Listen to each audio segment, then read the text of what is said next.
Good morning students. आज हम लोग हाइड्रोजन बॉन्ड की प्रॉपर्टीज को स्टडी करेंगे। हाइड्रोजन बॉन्ड में सबसे पहले हम स्टडी करते हैं फिजिकल स्टेट। फिजिकल स्टेट में अगर हम आपका देखते हैं कि जैसे जैसे हमारा आपका फॉर्मेशन ऑफ हाइड्रोजन बॉन्ड है वो आपका इलेक्ट्रॉन नेगेटिविटी आपके एटम की जिसके साथ कि आपका हाइड्रोजन अटैच्ड है उसकी कम होने के साथ साथ आपका जो हाइड्रोजन बॉन्डिंग का फॉर्मेशन है वो भी हमारा आपका डिक्रीज होता है। अगर हम आपका बात करते हैं वाटर और H2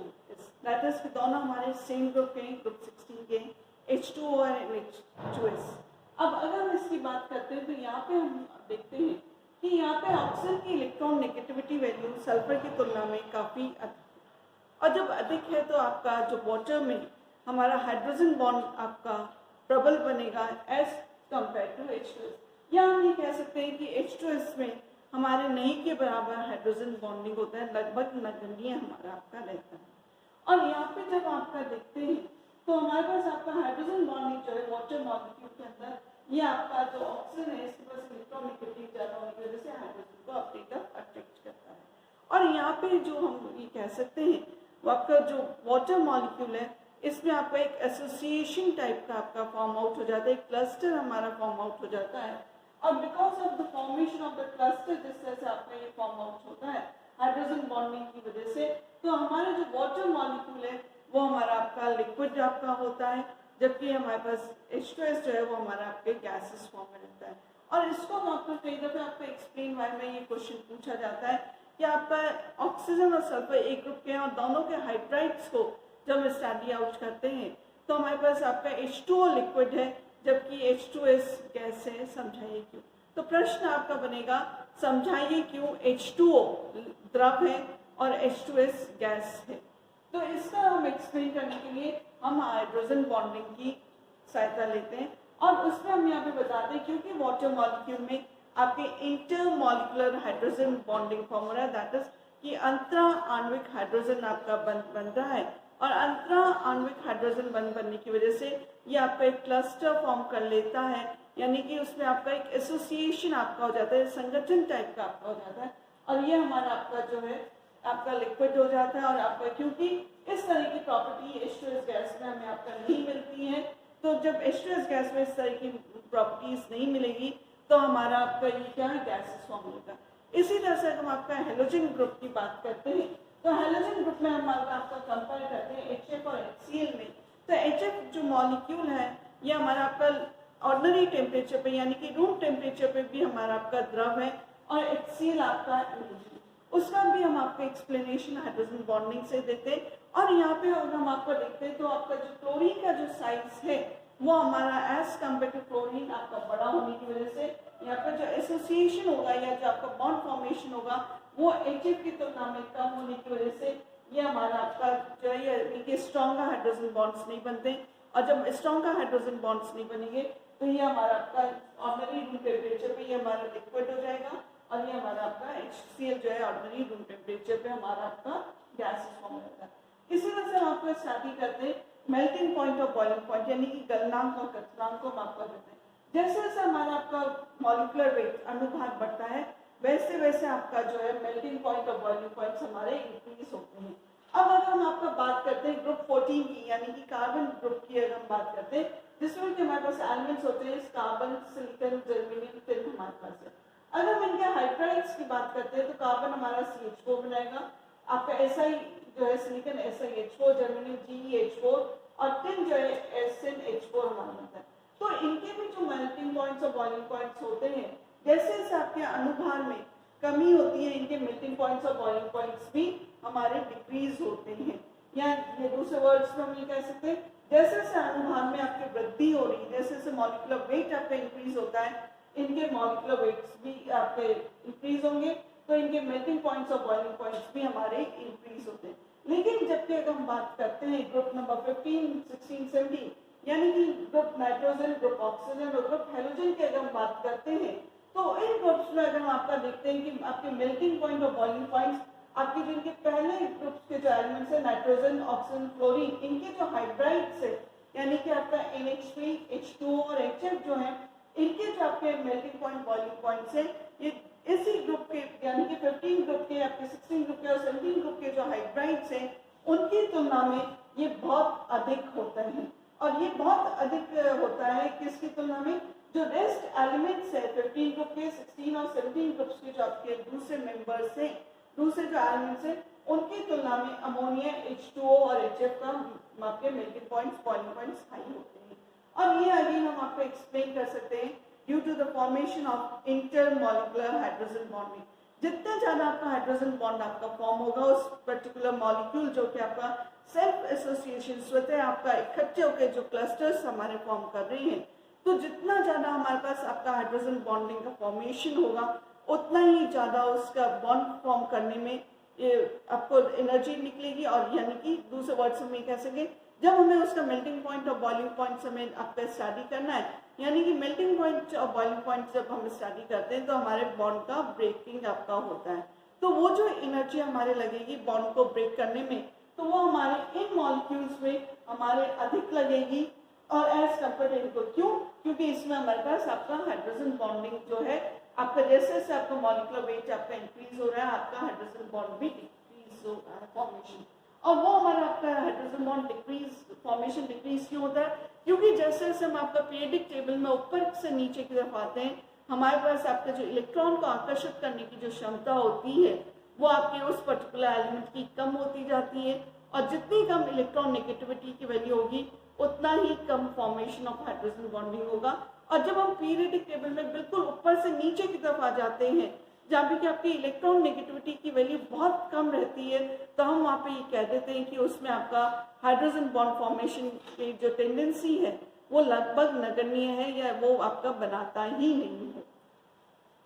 इसी तरह से हम आपका देखते हैं आपका मॉलिक्यूल है आपका ऑर्थोनाइट्रोफिनॉल हमारा है जो और पैरानाइट्रोफिनॉल भी। ऑर्थोनाइट्रोफिनॉल में अगर हम आपका देखते हैं तो उसमें आपका क्या होता है, इंट्रामॉलिक्यूलर हाइड्रोजन बॉन्डिंग आपका फॉर्म होता है। दैट इज कि अंत आणविक आपका हाइड्रोजन बंध बनता है वो उसी मॉलिक्यूल के अंदर होता है। और यहाँ पे जो है नाइट्रिक NO2 ग्रुप जो है, ये जो ग्रुप है इसका ऑक्सीजन और आपका फिनॉल का जो हाइड्रोजन है, इन दोनों के बीच में आपका जो है अट्रैक्शन होकर हाइड्रोजन बॉन्ड फॉर्म होता है। दैट इज कि अगर हम आपका ऑर्थोनाइट्रोफिनॉल का अगर हम देखते हैं तो ये आपका इंडिविजुअल मेंबर आपका रहेगा, इंडिविजुअल मॉलिक्यूल में आपका मिलेगा। और ये हमारा होता है intermolecular hydrogen bonding, that is अंतः आणविक हाइड्रोजन बॉन्ड होता है। तो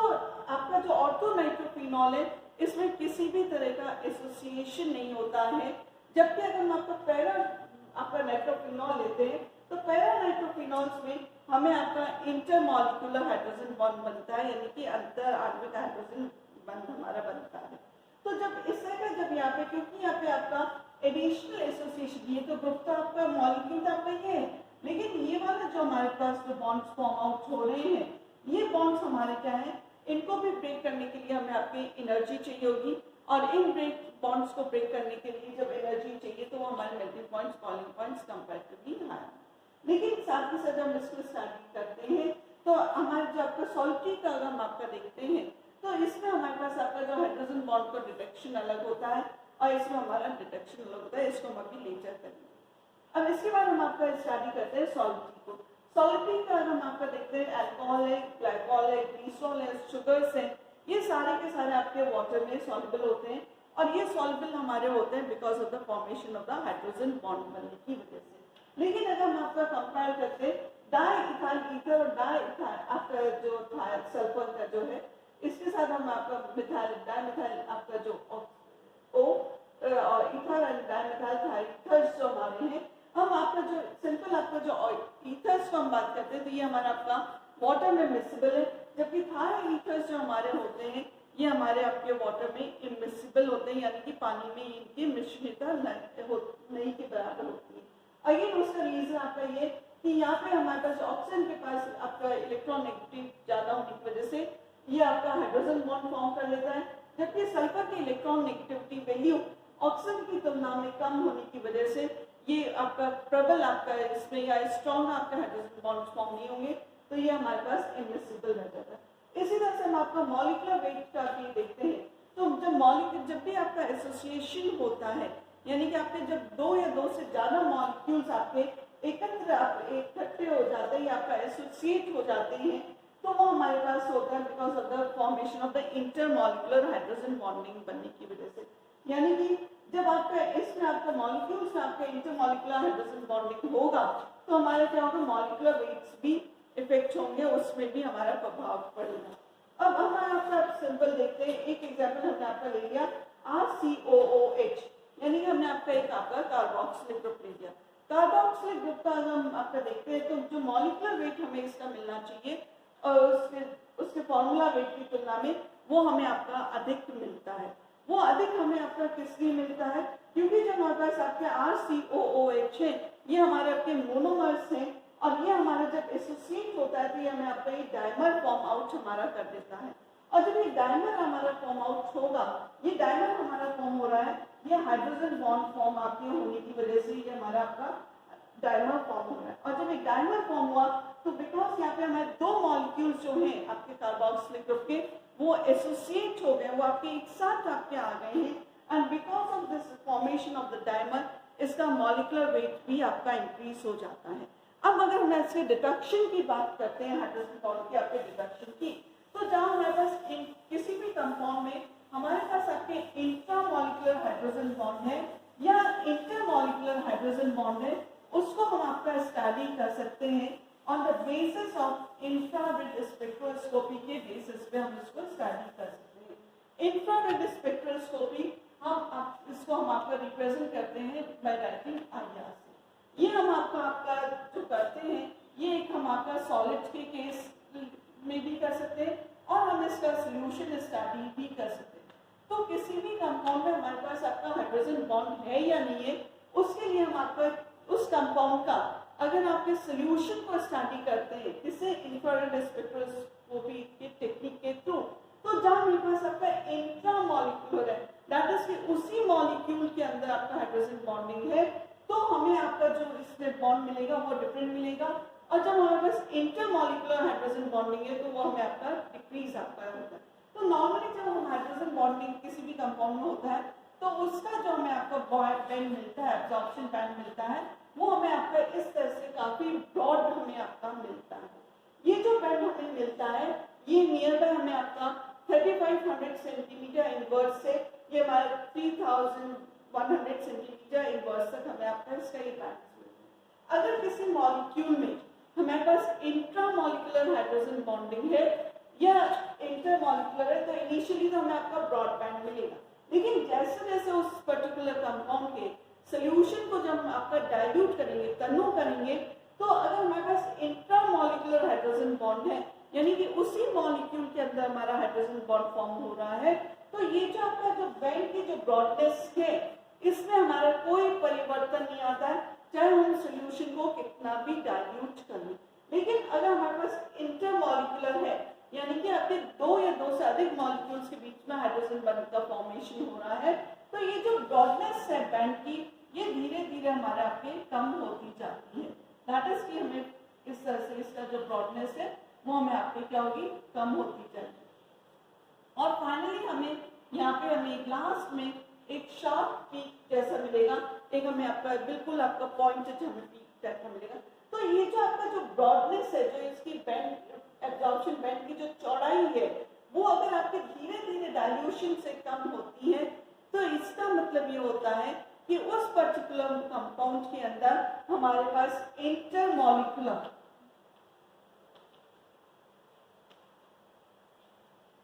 हाइड्रोजन बॉन्डिंग फॉर्म है।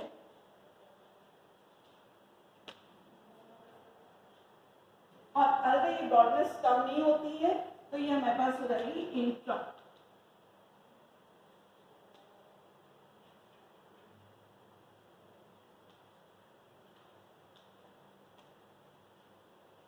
तो IR स्पेक्ट्रा जो है उसको भी हम जब आपका सोल्यूशन में स्टडी करते हैं कंपाउंड का, तब हमें आपका ये मिलता है। सॉलिड्स के केस में जब हम इसका सॉलिड में करेंगे स्टडी तो हमें इस तरह की कोई भी चीज मिलेगी। तो IR स्पेक्ट्रोस्कोपी एक आपका टेक्निक है, एक आपका तकनीक है जिससे हम आपका पता लगा सकते हैं कि उस कंपाउंड में हमारा हाइड्रोजन बॉन्ड अगर प्रेजेंट है तो हमारा आपका इंट्रामॉलिक्यूलर है या इंटरमॉलिक्यूलर हाइड्रोजन बॉन्ड है। ये हम आपका IR स्पेक्ट्रोस्कोपी की में जब हम सोल्यूशन में स्टडी करते हैं तब हमें आपका ये ज्ञात होता है।